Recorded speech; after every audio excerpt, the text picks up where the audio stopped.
What's up? Hey, how's it Yeah, going, man? How you doing? I'm great, man. How are you? It's good to see you. Yeah, it's good to see you. It's been a little while since we've been able to talk, huh? Yeah, it has been a minute. Yeah, some good, some bads happened since then, but I'm glad to see that you're healthy, you're doing good. Yeah, everything's going all right, all things considered. Yeah, absolutely, man. Well, happy belated birthday as well. We got the May birthdays going on, All a right. little middle of the month, but yeah. So I wanted to for everybody that's watching that doesn't know you or isn't familiar with you. I wanted to get a little bit into your backstory and how DJing came about for you. Okay. Yeah. So really, I was actually producing before I ever started DJing. My older brother bought me FL Studio when I was like 14, and so I started making beats then. And then I didn't buy my first pair of turntables until God, I think I was 18. It's like right when I Yeah, moved here for college, and I've always loved hip hop, and like I thought DJing was the coolest thing ever. I remember listening to Ability's cuts on like the E&A Day record, and I was like, I want to do that. absolutely. And were you from you said you moved here for college, but you're from Minnesota, right? You were familiar with abilities No, before. so actually, I grew up in a small town in Wisconsin. That's right. We did Yeah, talk about this because I had the same deal with me. I grew up but small. my older brother is my half brother, so his dad always lived over here. So he was always over here. So he showed me like all that stuff when I was a kid. Okay, and so it's a little different because you like you said you always grew up listening to hip hop, and for me, I grew up listening to metal music. Where I was from, metal was a big scene out there. There's a lot of Hmm. local underground metal as well. Um, but we both grew up in an era of what people consider to be the golden age of hip hop. So did that Right. heavily influence you wanting to be in hip hop? Was hip hop something that you were always interested in, or was it something that came along a little later? It did kind of come along a little later, to be honest. Because when I grew up, my dad was always playing metal records and classic rock records in the garage when he was working on stuff. And um, on my mom's side, I got a lot of classic rock, but then also a lot of like the pop and hip hop from her. Sure. Um, but I didn't really get into hip hop until my older brother showed me Atmosphere when I was like 11, and I think it was either When Life Gives You Lemons or God Loves Ugly was the first one I heard. I don't remember Sure. which. Um, but I was like, this is dope. And then I got into Brother Ali and like Evidence and all the Rhyme Sayers cats, and I was like, that was like my first introduction to hip hop. And then I loved it so much that I like took it upon myself to go back and learn the history and all that kind of stuff. Yeah, absolutely. And it's similar to me. I mean, I grew up on metal and everything as well, but then I the first hip hop I heard was Tech Nine, and it just made sense Mm. because I was coming from metal music to Tech Nine. It's not a huge jump, as some might think.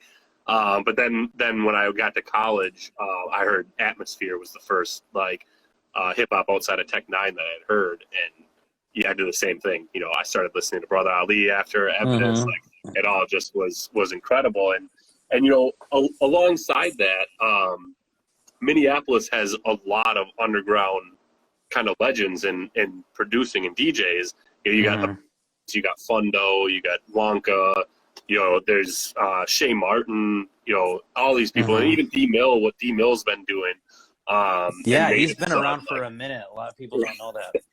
right, and I've worked a little bit with Native Son, AO from NFG as well, and what's it been like being in a scene where there are so many talented DJs as well, and how does that kind of push you to do what you do? You know what? I'm glad you asked that because I was so when I first started DJing, I was only DJing local shows for like local artists, which can sometimes be awesome and then sometimes kind of be a lot. Um, Right. but so I didn't even know how to like really mix records properly. I couldn't scratch at the time. Like I was basically like I looked like I knew what I was doing because I had the turntables, but I didn't really know what was going on. And I met these cats, Slipmats Radio. Yep. So I Yep. met Bob Marino first, and then I met Nemo the Hooligan, Don Green, DJ Greenery from Drake Knight, King Otto. Shout out to all those dudes because they kind of like took me under their wing and really just leveled up my like talent. They were like, anytime you want to learn something, just come through. Like it was awesome. So Yeah. it's actually really great. I think it's really cool to have uh, a lot of talented DJs here. There's so many. Yeah.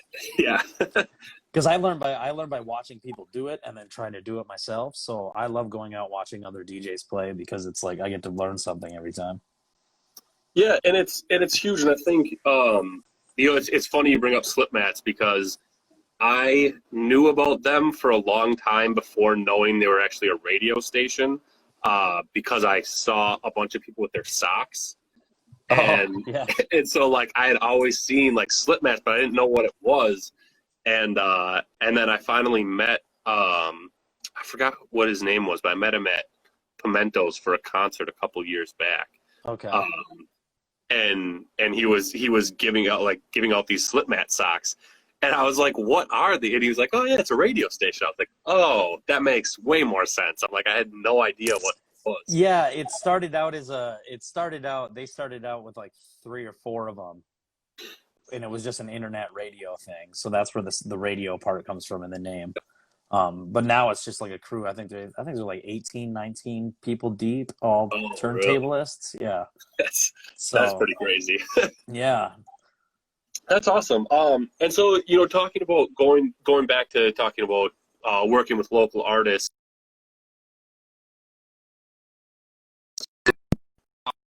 linked up with Nerdy, and everything that he's been bringing to the Minneapolis music scene and even outside of music. What was that? I'm sorry, your video froze up for a minute. Oh, my bad. Yeah, I was just saying, going back to like working with a lot of local artists and stuff. Can you kind of walk us through how you eventually linked up with Nerdy, and everything you guys have been able to do within the music and outside of music as well? Yeah. Yeah, so the way I met him was about a year and a half ago in October, sometime in 2018, I think it was October of 2018. CMJ, Christopher Michael Jensen, shout out to him. He was putting on this Get Out the Vote show at Honey, and Okay. I was the house DJ for the night, and then Nerdy was also on the bill. And at this point, I seen him at a Nice Guy Entertainment show, and he was really dope there. And so he came into that show. We had a lot of fun. So I booked him on my own show, Bars and Brews, which is a bi-monthly show at Dayblock, which I booked with Reed Benjamin, Jordan Weller from Mill City. Absolutely. So I booked him on that, and he fucking killed it again. And I was like, who the hell is this guy? And then 3 months later, he hit me up on Instagram to do the Printer Stellar thing at Modest we did for the Current. And that was the first time actually the whole band played together, which is Okay. really cool. But that's the first time I've ever DJed with a band. And I remember I got off stage and I looked at him and I was like, that is the most fun I have ever had. I was cheesing all night. And yeah, and then things just kind of worked out. Like, I guess they liked what I did, so they invited me to practices, and then it's Yeah. just been going since.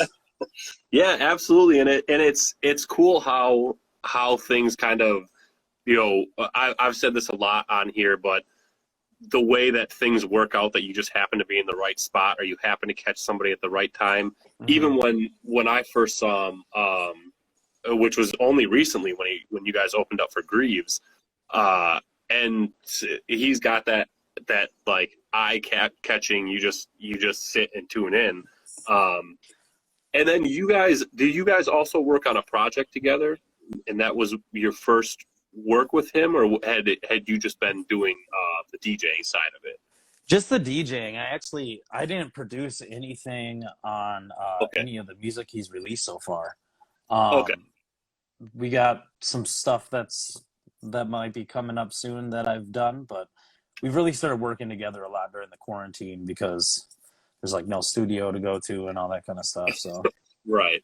yeah. And talk a little bit about what you guys did during quarantine, because I know you guys led a real big effort for the Twin Cities music scene in terms of those concerts that you guys were holding. So can you kind of talk a little bit about those and kind of how that came together and what it all kind of was? Yeah. Um, Man, that was a stressful beginning to 2020. Um, because we had some cool stuff coming up. Literally like 3 days after everything got like shut down, we were supposed to be the guest artist for the Minnesota United's like home opener, Yep. and we were gonna get jerseys and all that. We were super pumped, and so it was like that Thursday. We were supposed to do it on Sunday. That Thursday, they called us and were like, "Nope." And then over the Yep. next couple of days, Matt kept getting emails from everyone through like the whole summer canceling all of our gigs. And Yeah. so we were like, we got to do something. Like, Yeah. if this is bad for us or so many people that it's going to be worse for, or, people are going to need help.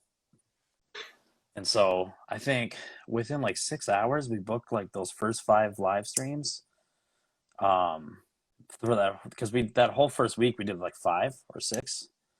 Yeah. Um, Yeah. You guys did like Instagram, Facebook, Twitter, yeah. back to back to back. So I mean, Matt really led the charge on that. Matt is, yeah. when Matt gets an idea, he's really good at making it happen fast. So, yeah, I don't know. After we started doing the live stream, the first one was in Matt's apartment on a phone, Yep.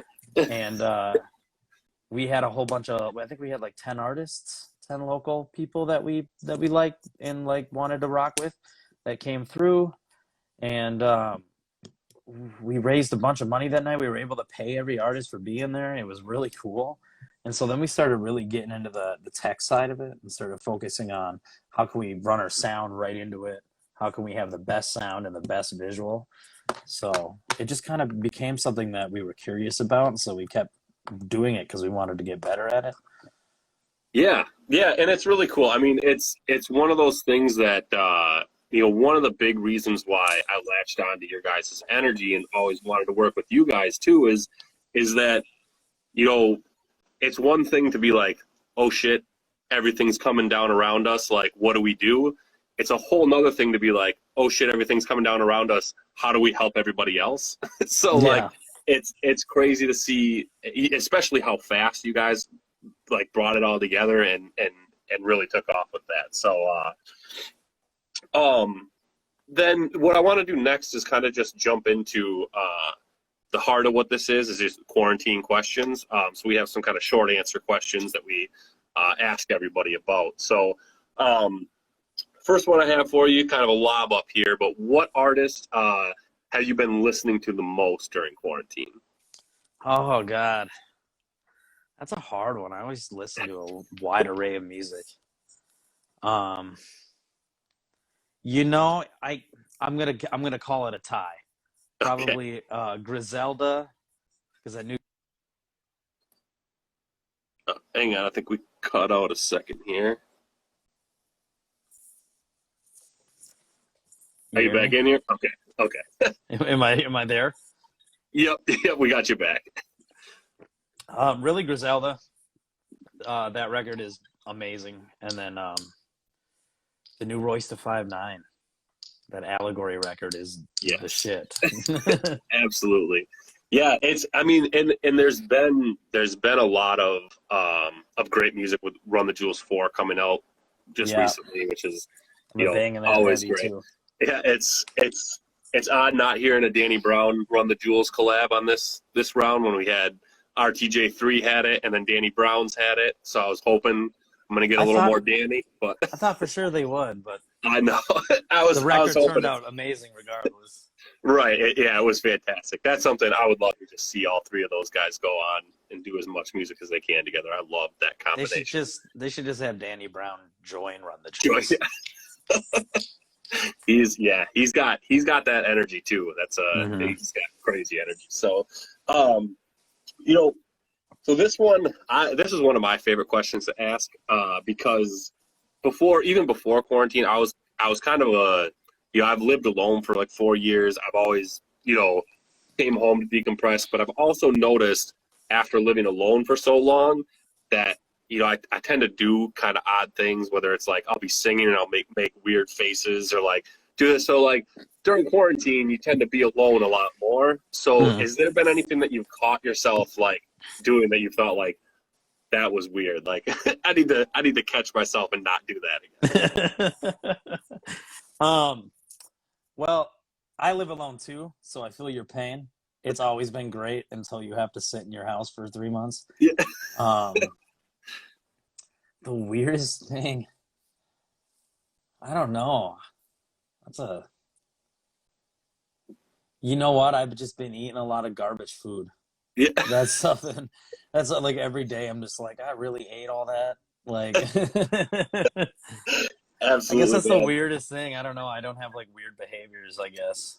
Yeah, sure. And I mean, and that's true. And that actually goes right into the next question, which is, dieting becomes a big part of people's lives, especially like early in the year. Everybody's trying to get their quarantine or getting their like beach body in shape and everything. But quarantine kind of just knocked that right out of the window. So what is, in talking about eating unhealthy, what's something that you either like have eaten way too much of or something that you like can't get enough of? I've eaten way too much of those new flaming hot nacho Doritos. Them shits are so good. The spicy nacho, yep. Yeah, That's fantastic. they're better than the flaming hot Cheetos, I think. Yep, So absolutely. I'm actually, and I'm actually not even a fan of the flaming hot Cheetos, but the jalapeno cheddar ones. That's where the jalapeno Cheetos. That's those mine. are pretty tight too. Um, so 2020, it's been one of the craziest years, and it's driven a lot of stress into people. I know, a lot of my friends go through a lot of mental. Have a lot to do with their own mental health. But what's one thing that you find kind of helps you decompress, kind of recharge when it comes to dealing with all of the stress that's going on? For me, it's been sitting down and making beats, really. Um, for a while there, I got so busy DJing that I didn't really spend that much time on like my own stuff. I'm making a whole lot of like beats and stuff. I used to do it all the time, and then for the last couple of years, I kind of lacked on it. So it's been really nice to get back into that, especially with everything that's on in the last 3 weeks and kind of the stuff that Matt and I have been through all that. It's I'm kind of one of those people that tends to absorb like the pain and emotions and energy from everyone around me, and so it's been a really good way to just kind of decompress and express all that. Yeah, absolutely, and it's a good way of putting it because that that idea of like the being the empath and understanding the emotions of everybody around you, it really does, you know, being able to focus that energy elsewhere and not just carry it with you all the time. I think is a vital thing, and however you're able to do that, it's good to hear that you're Mm. getting and doing that as well. So the last question I have for you here is, we're starting to see stuff open up now, restaurants and barbershops and movie theaters, stuff like that. So what's one thing that you can't wait to come back into society as it slowly comes and opens up? It's actually funny because right before quarantine started, like I think it was 2 weeks before everything shut down. Um, I remember telling Matt that I was kind of sick of playing clubs, and I think I was going to take a couple months off and just book my gigs out to other people. Because I Yeah, mean, there are some nights playing clubs that are like really dope, and all in all, most of them are fun. But then there's some nights where everybody just kind of treats you poorly, and you're just kind of over it a little bit. yeah, Um, I just had a lot of those nights in a row, so I was like, "All right, I want to take a couple months off and just," because I don't want to be that angry DJ. right, right, That's like telling everybody to fuck off. I don't want to be that guy. right. But now I I have missed that a lot. So, which is crazy because the world is opening so fast right now. I got booked for a basement bar already this Saturday. Really? So that, yeah, I guess it Yeah, makes sense with the smaller bars opening up and being able to do that. So, yeah, uh, so that'll be good. Hopefully, and I'm hoping that with all these things too, they'll be able to do like some patio bar concerts and stuff like that. We'll be able to small concerts and stuff like that. I'm yeah. hoping I those mean, will. the Slipmats Radio guys, they've been doing every Sunday in Powderhorn Park. So Okay. I've been out there with them. They got a whole PA. The first week we cooked a bunch of hot dogs and hamburgers and just gave them away to people. And then just yesterday we have a homie who's like the exec chef for Butcher and the Boar. He used to run Coup d'etat when we were DJing there, so we know him from Nice. there.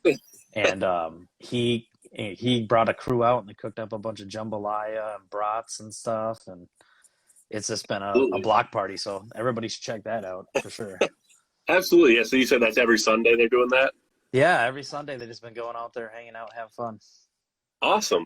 Awesome. Well, hey, the last thing I want to do here is kind of open it up to you to talk to everybody about what you got coming up. If you have merch, if you have shows coming up, everything like that. Yeah, so I actually just got my own website, which is dope. So if you go to djhayesmusic.com, that's my website.